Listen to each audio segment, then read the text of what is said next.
Welcome to the IRS Solution Attorney Show. If you have problems with the IRS, don't focus on the negative, focus on the solutions. With the IRS Solution Attorney, Darrin T. Mish. For over 15 years, he's been helping taxpayers with IRS problems reclaim their lives and their financial stability. Now, here's your host of the IRS Solution Attorney Show, Darrin T. Mish.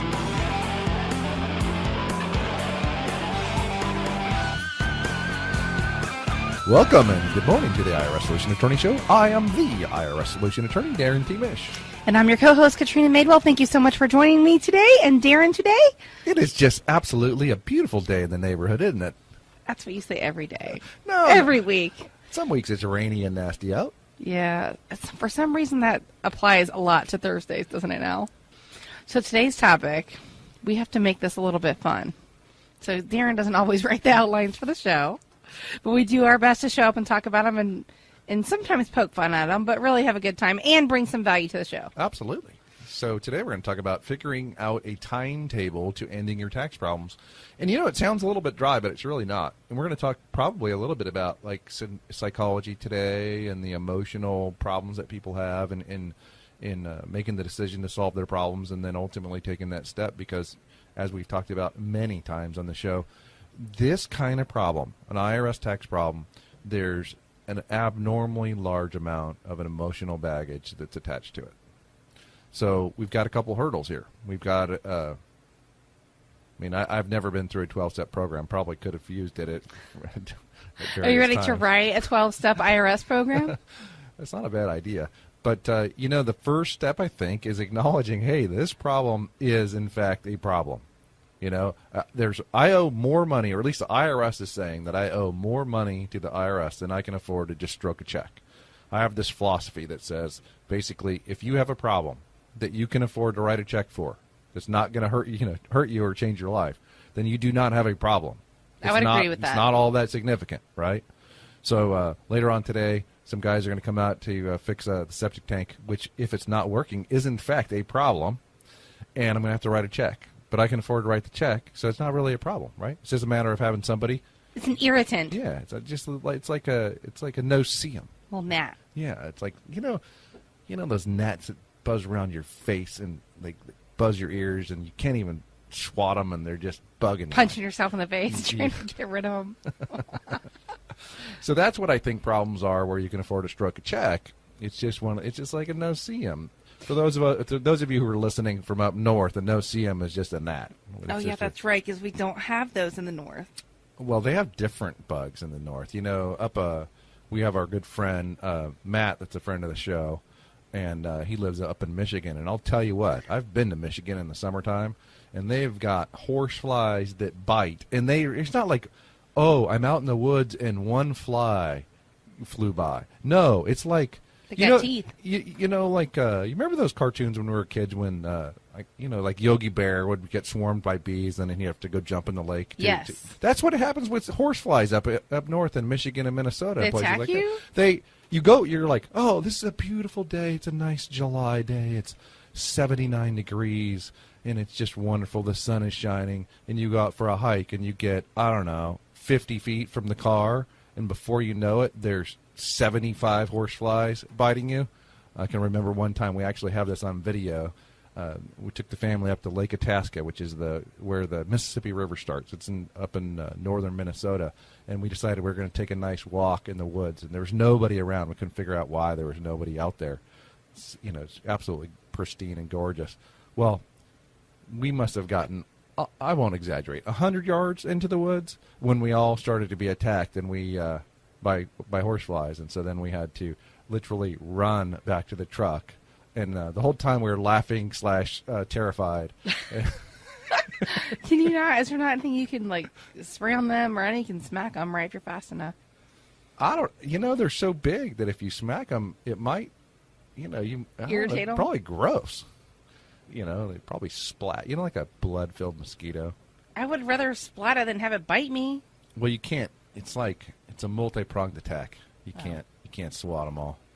There's just too many. I've never experienced that, so this is all new for me. So this is a very long tangent to say that if you have an IRS problem, you have to decide at some point, can I handle this? And is this a problem? Can I afford to stroke a check, make this go away? Or should I probably reach out to somebody else who might have a little bit more experience in dealing with these types of problems? Now, would you say most of your customers have the ability to take care of it? Or do you think maybe at one point they didn't have the ability and now they think they might, and so they're coming to you for help to figure out how to fix it? Who's your client? Like, when we're talking about ability, are we talking about the ability to write the check, or are we talking about the ability to just emotionally, mentally, intellectually handle the problem? Well, the ability to write the check. That's the first part. Yeah, a lot of people do. In fact, I had a consult just yesterday where a longtime client actually came in, and the total amount of controversy was $5,200. So she didn't have to have the ability to write the check for $5,200 all at once, but she had to at least have the ability to write a check once a month for around $100 a month, right? So I still don't think that that's a significant problem unless you have a lot of baggage, a lot of hang-ups about making that phone call to get that installment agreement. And there are people that are like that, and I totally respect that. There's, I could probably, going back to the septic, guys that have to come out to the house today, I could probably theoretically do that job. Not a job I want to do. I've got a lot of hang-ups about that particular issue, and I want to do that. I don't see it. So, if you say so, but I don't see it. Man, Katrina's been really hard on me lately. That, so I just got this new place, and I just got a chainsaw, and she doesn't even believe that I can actually use the chainsaw. I didn't mean it like that. So now I've got to go find, like a 30, 40, 50-foot dead tree on my property, and take a video. And video of me going all Paul Bunyan on her, so that she can see the tree actually falling and hitting the tree. Hopefully, the ground. Hopefully not on me. Okay, so for as long as we've been in existence together, hosting a show, the running joke has always been that you're not the guy, you got a guy. Yeah, this is true. That's always been the running joke. So now I'm the jerk because you feel like I insinuated you're not a manly man, and all I said was that you used your brains. This is true. So here's my sweat glands. That was it. Here's my actual problem that I have now, is that I need so many guys to come out on this new property that I can't afford all those guys. So now I'm going to have to figure out how to do something. How to be the guy. I got to be the guy about some of these things. Look, all I was saying is if you want help, I'll send my husband. It's not going to be me because I don't even know how to start the chainsaw. That's all I'm saying. I don't think starting it's going to be the problem. I got a lot of advice on social media to make sure to get all the safety gear. I just want to make sure you don't show up missing fingers or anything. I was genuinely concerned for you, Darrin. I didn't mean anything other than concern. That was it. All right, so I promise I'll start slow. Yes. And I'll graduate to going all Paul Bunyan. Okay. And ask for help if you need it. That's all I'm saying. Well, I'll tell you right now. Don't be one of those guys that don't ask for directions. If I'm not enjoying it, I won't do it because I do have the guys that can do this. But I have this huge tree on my property that's fallen and it's just ugly and it's a mess. And you have firewood. Except for we don't have a wood burning fireplace, but that's so. A different issue. So I'll have to get a guy. Are you going to teach your son how to do this? Eventually. Okay. Eventually. Just asking. So part of my challenge is I didn't have a father figure to teach me a lot of that stuff when I was growing up. So. You ended up all right, though. I think so. So back to the topic of the show, which is figuring out a timetable to ending your tax problems. Yeah. So here's something that I see a lot. I see because of the mental, emotional anxiety wrapped around the IRS and owing money to the IRS in general. There's kind of two types of people. The most common is the kind of person that's like, it's usually a guy. Women don't do this as often. Usually a guy, and he's like, I'll get to that someday, and I'll deal with that. And I've literally had clients that I couldn't get to move off of doing nothing for 3 to 5 years. I mean, just can't get them to do anything. Just frozen in fear. They're just frozen. Just they don't want to deal. They like the idea that they have somebody to deal with it, but they're not dealing with it. They're not getting us documentation to do tax returns. They're not getting us documentation to prove their finances, Isn't things that like called that. Paralysis analysis? I think there's a word for that. It's called chronic procrastination. The problem is they're not analyzing anything, so it's not paralysis analysis. They're not analyzing anything. They're just stuck. And there are people that just like the idea of having me in place, with the power of attorney as sort of a safety shield, but there's limits to what we can do, And the other kind of person is the kind of person that's like, okay, darn it, I've made the decision, and smack the table. I want it over today. All right. Well, unless you're going to do an online payment for the full amount to the IRS, it's probably not going to be over today. It's going to take a while. It's a process, and depending upon the the solution that we decide to put into place, it's going to take either months or even many months. And we'll talk about that guy as well as where you live, because that may have a big impact on actually how long it takes to get your case finalized. You're listening to the IRS Solution Attorney Show. We have to take a real quick break. Stick around. We'll be back in just a minute. Are you suffering from IRS problems? Do you owe back taxes you can't pay? Is your paycheck or bank account being levied? Or maybe you haven't filed tax returns in years and simply don't know what to do. This is Darrin Mish to tell you that if you're tired of IRS problems hanging over your head and are ready for a fresh start, we may be able to help. Call the law offices of Darrin Mish at 888-GET-MISH, 888-GET-MISH. I can help you file old tax returns, work to release tax liens or stop wage levies, even negotiate deals to pay off back taxes at a discount, sometimes for pennies on the dollar. Hey, let's face it, these days it's not hard to get into tax trouble. A divorce, failed business, health problems, you name it. The point is, IRS problems may be solved if you're willing to take the first step. Call for a free consultation at 888-GET-MISH. That's 888-438-6474. Or go to the web at getirshelp.com, because the one sure thing is, IRS problems don't solve themselves. So get Mish. 888-438-6474. Principal Office, Tampa. Welcome back. You're listening to the IRS Solution Attorney Show with Mr.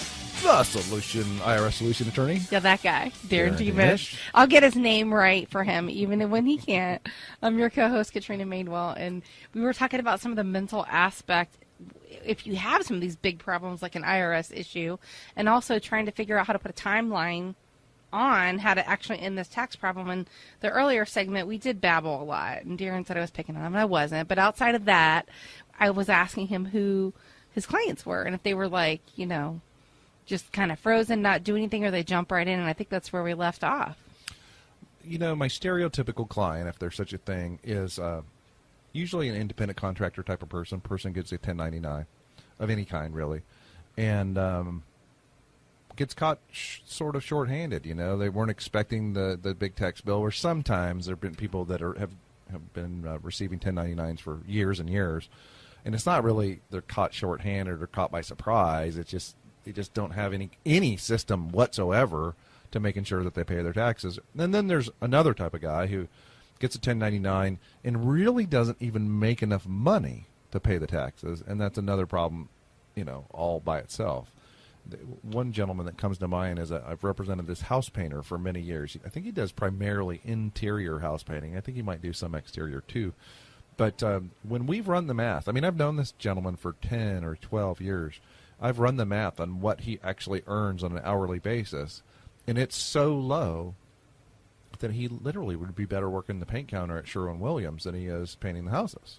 And he's getting up there in age. He's probably around 60 now. Not that that's old, but, house painting is manual labor. Yes. And I'm not quite 50, and I don't want to be painting houses all day. That sounds like actual hard work, Yes. It's funny that you mentioned that, because my mother-in-law is going to be in the process of a move soon, and Chris and I were talking, and we're like, he says, yeah, my mom wants us to go move a couch.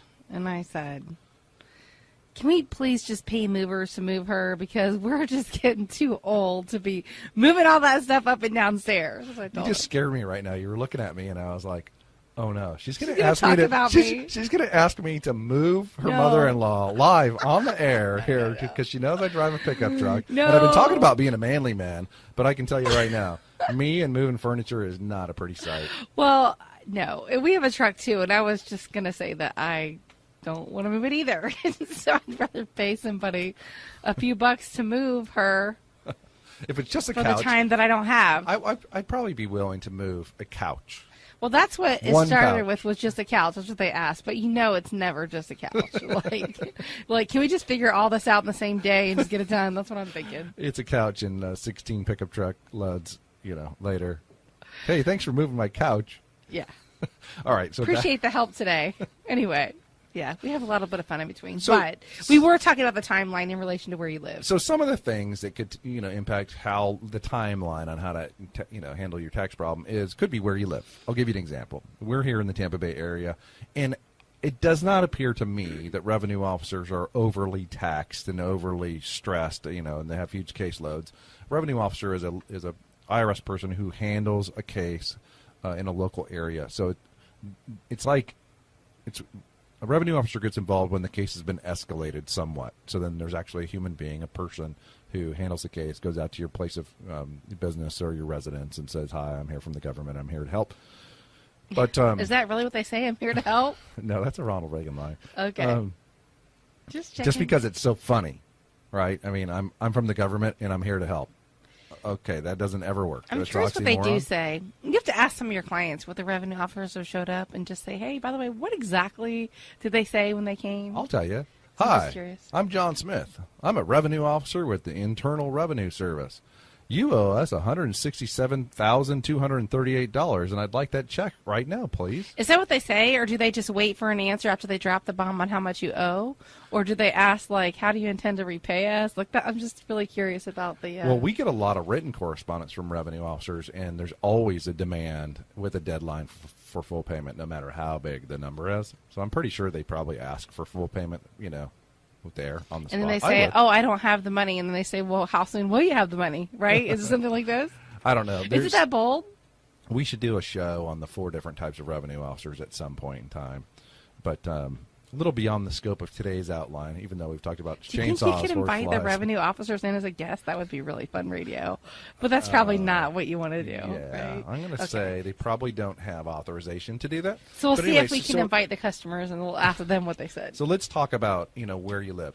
I can tell you that in Tampa Bay, we don't seem to have this huge backlog. But in Texas, I have some Texas cases. And in Texas, you've got to owe just a tremendous amount of money before a revenue officer is assigned to the case. I have a payroll case. Because everything's bigger in Texas. I guess so. I think what it is that there is more money in Texas, especially when oil was booming, just recently. And so the numbers are just a lot bigger, so that they're prioritized. I have a payroll case in Texas that I've been handling for a couple of years, and I think the balance due is over $200,000. And if this was in Tampa, we'd have a revenue officer, and there'd be all kinds of crazy pressure and things like that. But it's in Texas, so $200,000 is not that much. So it's all relative, not only how long, but how much you owe, depending on the area. That's interesting. And the type of your tax problem. Is it income tax? Yeah, how is it complex payroll it tax? is. It might be. Sometimes your profession or occupation can come into play, too. I'll give you an example. How so? Doctors and lawyers get singled out for special treatment. Politicians? Politicians, sure. Yeah. A judge, ooh, that'd be nice and They want to juicy. make an example. Yeah, I have lots of lawyer clients. I've said that before on the air, and I have one that I'm representing, and I think he had a $9,000 payroll tax problem and about a $50,000 income tax problem. So all at once, 2 different things going on. Yeah, huh? but that's the combination of those two is not really that significant compared to lots of other people that I represent that don't have revenue officers, and I think it's because of his profession. So he underpaid what he owed, and he didn't pay the regular payroll taxes that he owed. Is that what you're saying? Something like that?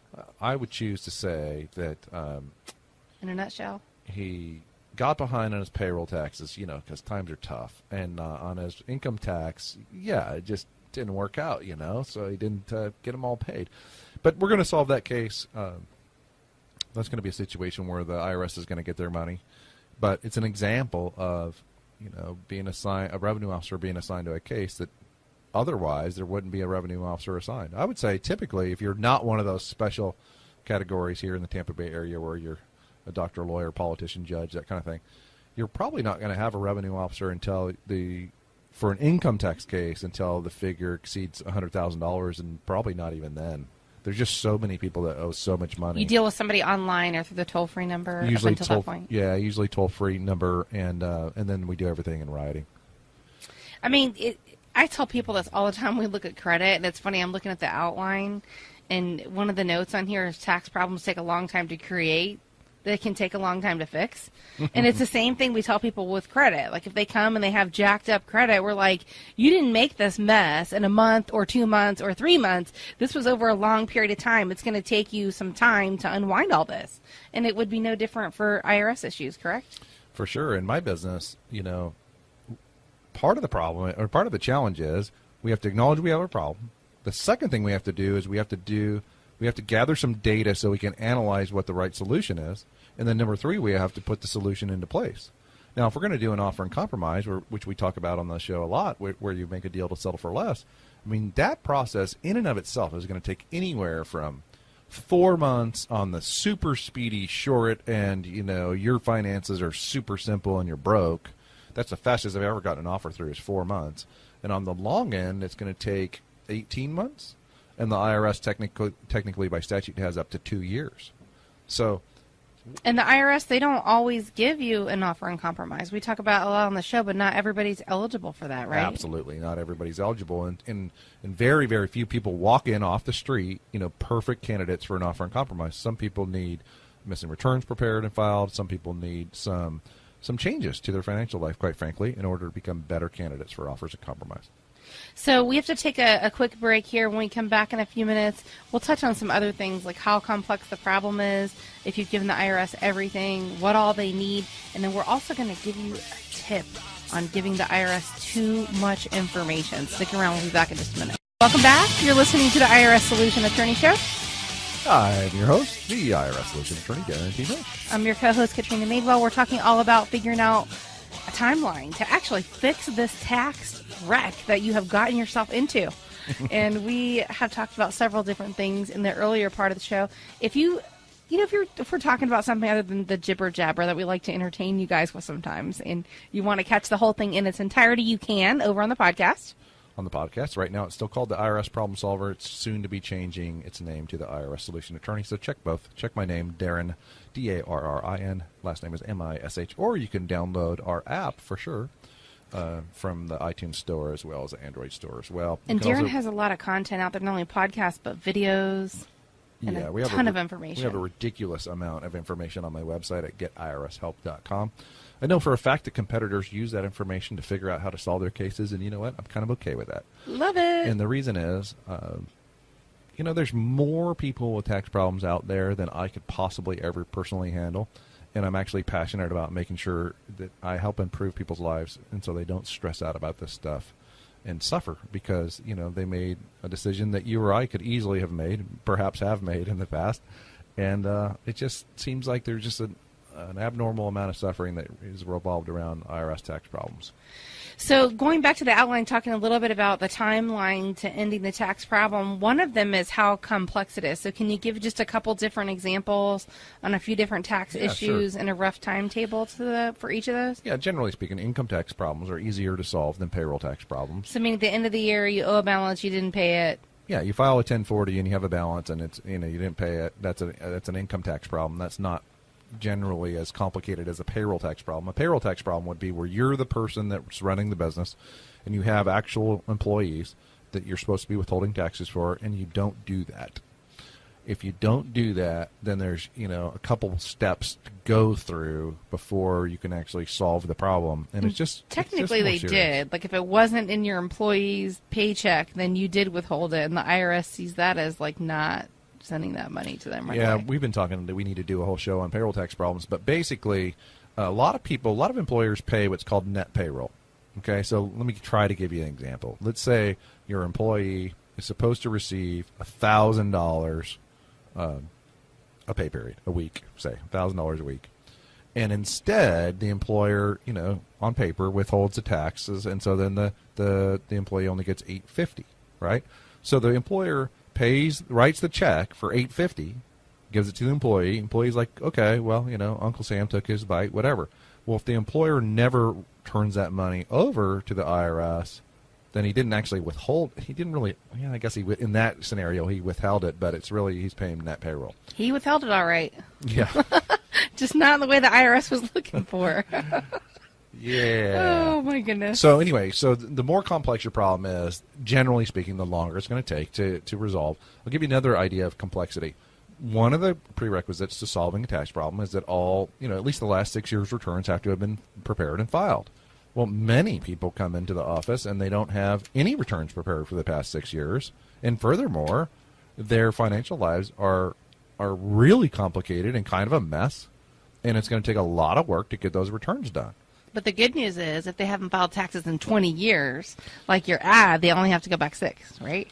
Sort of? In most circumstances. Cases? I have one right now where the IRS is fighting me on that. I've shown them the section in the Internal Revenue Manual, and they're still fighting me on it. If they're listening, I have a special surprise in store for them on this one that I'm not going to disclose. Ouch. But it's a special little surprise, and I'm still going to win. That'll be a train wreck one week. Maybe. Just not this yeah, week. Probably not this week.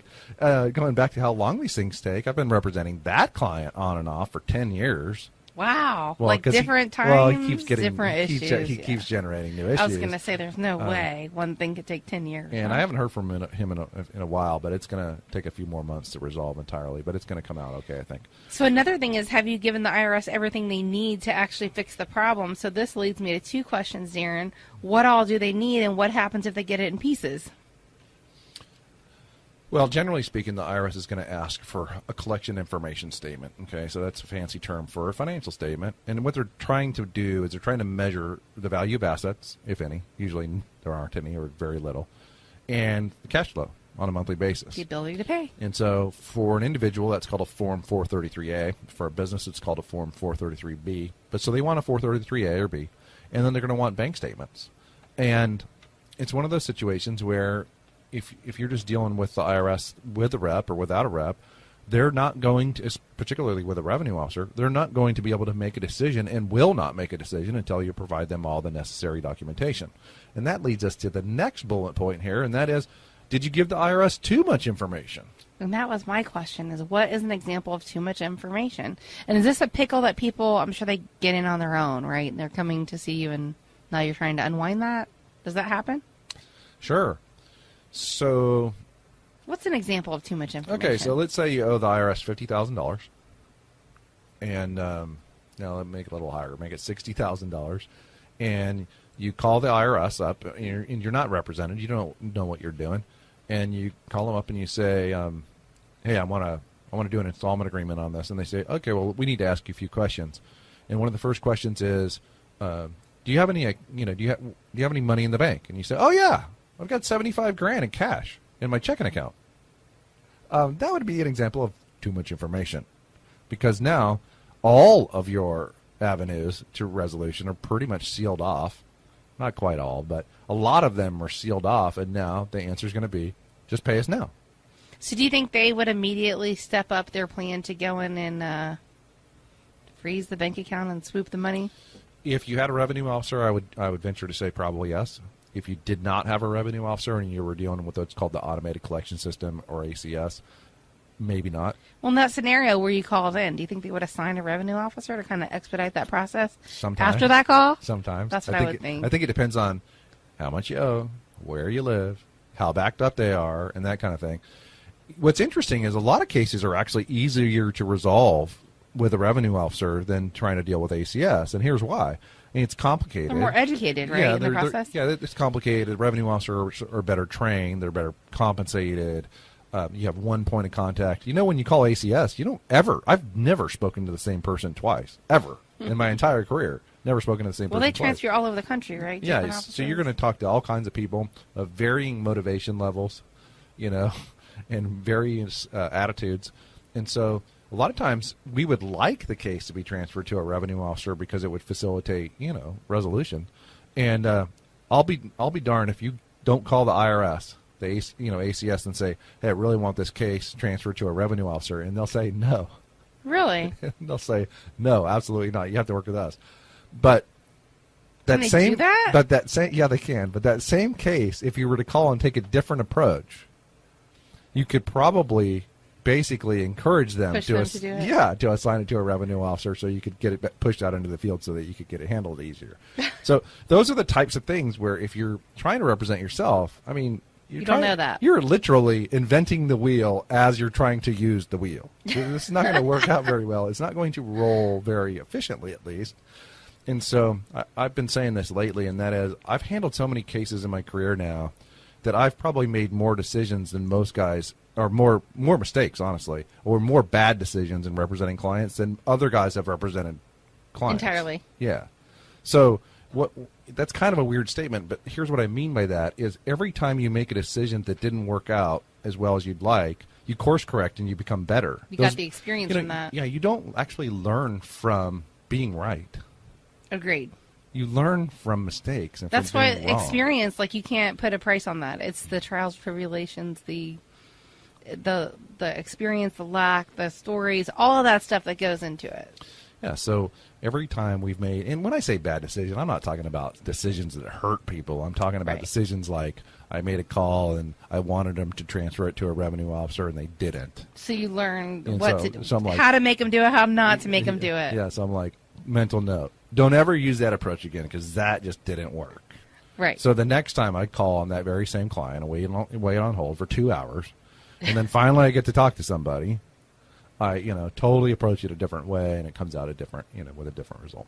So what about if someone's had a previous IRS problem, like you mentioned your ongoing guy for 10 years? Like, is his timeline going to be any different for someone that's never had an issue with the IRS or maybe only had one little hiccup with the IRS? Like, does that have any bearing or weight in, A, how you settle a case, and B, how long it takes to get it done? Yes and no, so there's your lawyer answer. I know, right? Gosh. If it's recent past... And let's say... What's recent past? 3 years? In the last few years. Okay. And the case is reassigned to the same revenue officer who handled it before, I'm going to suggest that it's probably not going to go as smoothly as it did the first time. Okay? Unless there's really extenuating circumstances. Your house burned down, or, you going through a divorce or some kind of mental illness or alcoholism or gambling or something, If it's just like, I just did the same irresponsible thing again. It's so they're a repeat IRS debtor offender... Where you really or do they usually expedite that process through going somewhat. Where you really see it is in the context of payroll taxes, where you have employers who kind of bail themselves out and then they go back to the same behavior and they do it some more. That's actually called pyramiding, and it's a really bad thing.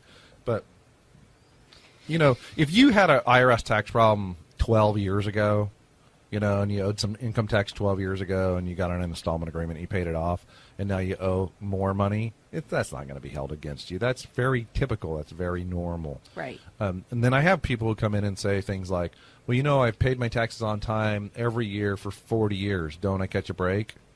Well, sort of. Kind of. Sometimes. Maybe. There's something called first-time penalty abatement that's available to everyone. But no, that's just the IRS, the way they look at it is that's just part of the price of being a citizen.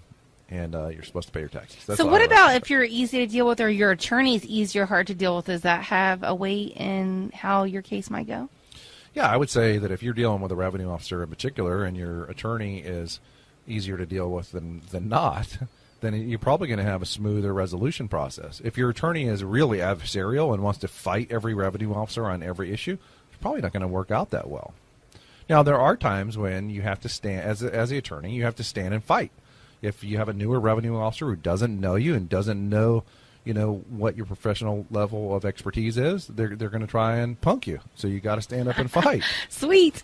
Well, you're listening to the IRS Solution Attorney Show. That is Mr. Darrin Mish. He is the host of the show, and I'm your co-host, Katrina Madewell. When we come back in just a minute, we're going to answer some questions from our listeners. We're going to also give you some news story segments, and we have a great train wreck of the week. Stick around. We'll be back in a moment. Welcome back. You're listening to the IRS Solution Attorney Show.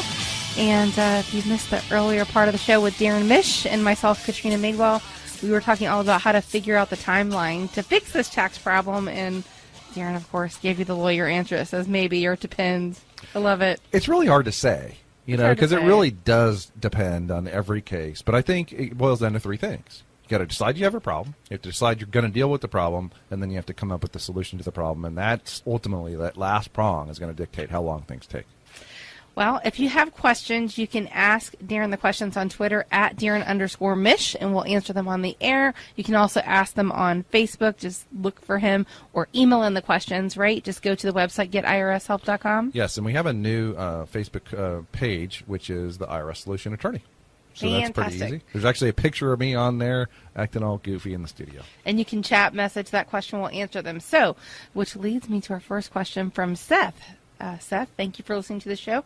What is a split refund? I don't even know the answer to that, so I'm glad you can answer it. Thank you for the question, Seth. A split refund lets you divide your refund in any proportion you want and direct deposit the funds into up to 3 different accounts with U.S. banks or financial institutions. So I don't know why you'd want to do this. I have not really thought about it. But you could, let's say you had a refund of $3,000 exactly. You could say, I want $1,000 to go to Bank of America, $1,000 to Chase, and $1,000 to Wells Fargo. I'm not sure why you'd want to do it, but you can do it. It's called a split refund. It sounds to me like there's more to the question than Seth left us with. Probably. So if you would like to give us more of the question, we can probably answer that a little better for you. Or let me rephrase that. Darrin will answer that for you better. So David also has a question. He wants to know, to qualify for head of household filing status, do I have to claim my child as a dependent? Short answer is, in most cases, head of household is a single parent raising a child alone, without the other spouse in the household.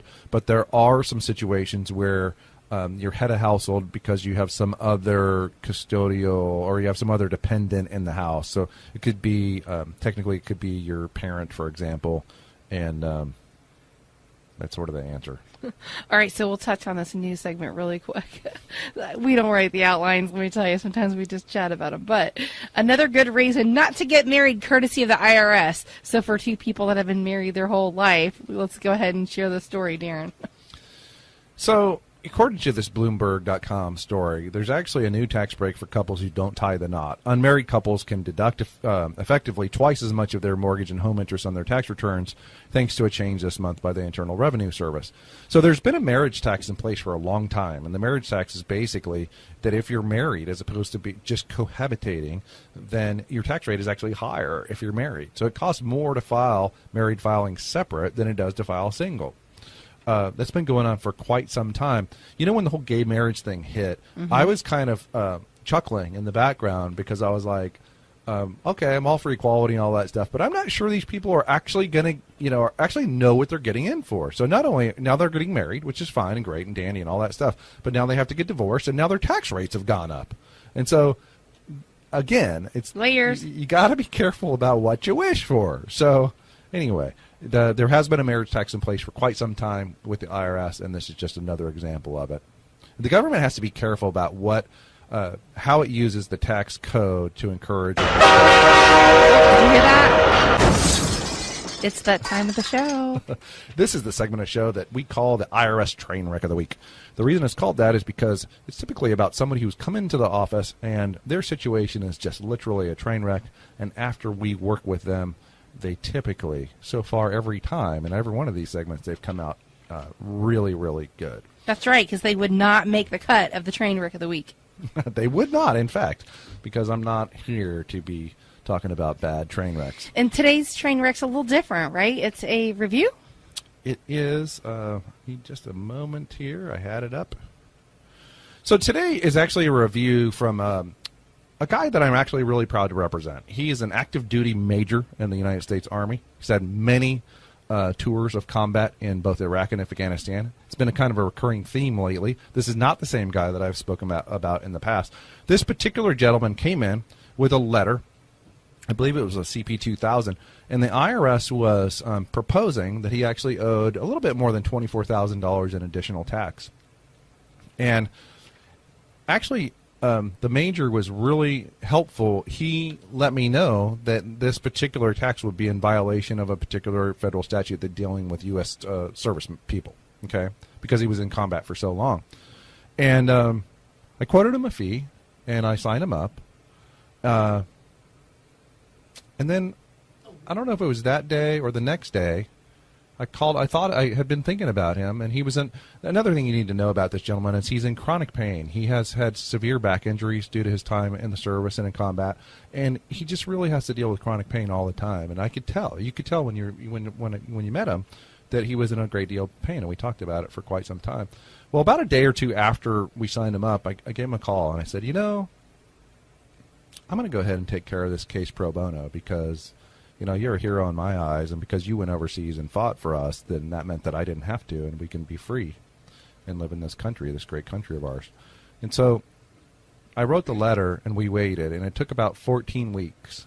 But he sent me a message on Facebook on Saturday or Sunday. I think it was Sunday, actually. And he let me know that the IRS had completely zeroed out that tax liability because of this really relatively simple thing that I did for him. And, I knew that it would make a big difference in his life because on an Army major salary, $24,000 is a lot of money. And it was really unfair. And it really kind of made me angry, to be honest with you, that this gentleman, I think he had served like 8 combat tours. Wow. In our government, the same government that writes his paycheck wants another $24,000. It just kind of made me mad. And it just made me decide that, he needed somebody to stick up for him, and I just happened to be that guy in that particular circumstance. So what did he say to you? Well, I'm going to try and read this. I don't know if we have enough time, but I'll read this review. It says, I feel that review writing is important for only 2 reasons: to warn consumers to avoid a certain product or service provider that they are below standard, or to provide accolades as a result of exceptional service or satisfaction that goes way beyond the average. I'm honored to say that the law offices of Darrin T. Mish, to include his staff, fit into the latter of the two. So without going into finite detail, the IRS contacted me with their belief that he owed a bunch of money. Okay, I just got the word. I only have a minute. So basically, he says, in conclusion, that there will be service providers that are worth mentioning and even rate being referred to with confidence. The law offices of Darrin T. Mish, their business ethics and abilities, and Darrin's personal attributes go way beyond this level of honorary mention.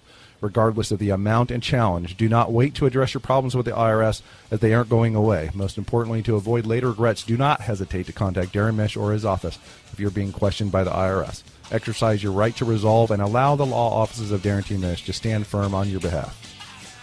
And, it just made me feel good. I love that. The only thing better, I think, would be in his voice. So I say it all the time. We have to invite some of your clients on. He would probably, he'd probably get on the show and tell the story better than I ever could. Well, I think that's about all the time we have for this week.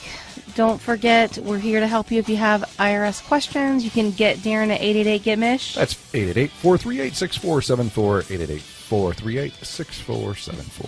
Thank you for listening to the IRS Solution Attorney Show. We'll be back same time, same place next week.